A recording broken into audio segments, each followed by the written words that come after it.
আর মতিউর রহমানের গ্রামের বাড়ি বরিশালের মুলাদি উপজেলায়। মতিউর রহমান গোপনে দ্বিতীয় বিয়ে করেছেন, এটি এলাকার অনেকেই জানেন।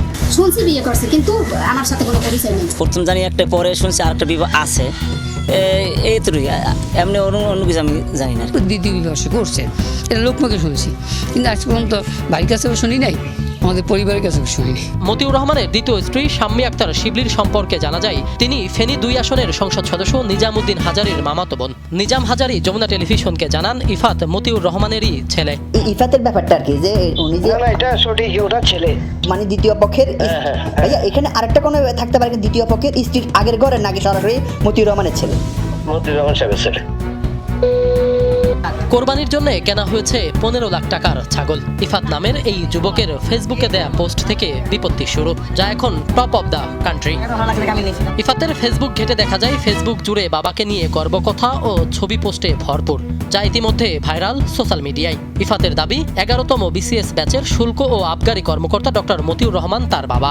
বর্তমানে এই মতিউর রহমান জাতীয় রাজস্ব বোর্ডের কাস্টমস ও ভ্যাট অ্যাপিলেট ট্রাইব্যুনালের প্রেসিডেন্ট। যদিও মতিউর রহমান একটি গণমাধ্যমে দাবি করেন, ইফাতকে তিনি চেনেন না, এই নামে তার কোনো ছেলে নেই, তাকে ফাঁসানো হচ্ছে, তিনি আইনি পদক্ষেপ নেবেন। মতিউর রহমানের এমন বক্তব্যের পর আগুনে যেন ঘি পড়ে। প্রশ্ন ওঠে, তাহলে কে এই ইফাত? এই রহস্যের জট খুলতে সরজমিনে অনুসন্ধানে নামে ইফাতের মোবাইল নম্বর বন্ধ পেয়ে আমরা তথ্য প্রযুক্তি সহায়তা নেই। জানা যায়, ইফাত যে ফোন নম্বরটি ব্যবহার করেন সেটি তার মা শাম্মী আক্তার শিবলির ন্যাশনাল আইডি কার্ড দিয়ে রেজিস্ট্রেশন করা। বাসার ঠিকানা ধানমন্ডি 8 নম্বর রোড, 41 নম্বর বাড়ি। সরজমিনে ধানমন্ডির ওই বাড়িতে যায় যমুনা টেলিভিশন। জানা যায়, এই বাড়ির 5 তলার একটি ফ্ল্যাটে মায়ের সাথে থাকেন ইফাত। এখানে কে কে থাকতো বলেন তো? ওর ইফাত আসতে, ওর মা আসতে, কোরবানিতে আসতে, আর আগে পিছিয়ে আয় না, আর দেখি নেই, এখন কোরবানির দিনে দুটো ছিল। আচ্ছা, ওর মা কে? ওর মার নাম কি? নামটা চেনেন নাকি? দেখেন তো ওর মা কি এটা। 5 তলার ওই ফ্ল্যাটে গিয়ে কাউকে পাওয়া যায়নি।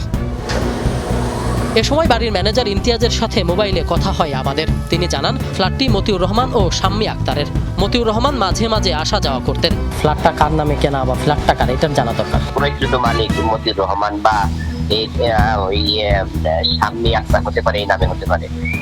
মতিউর রহমান ওনার নামে না, হয়তো শাম্মী আক্তার। স্যার, মতিউর রহমান কি শাম্মী আক্তারের হাজবেন্ড? মতিউর রহমান কি এখানে আসা যাওয়া করতো?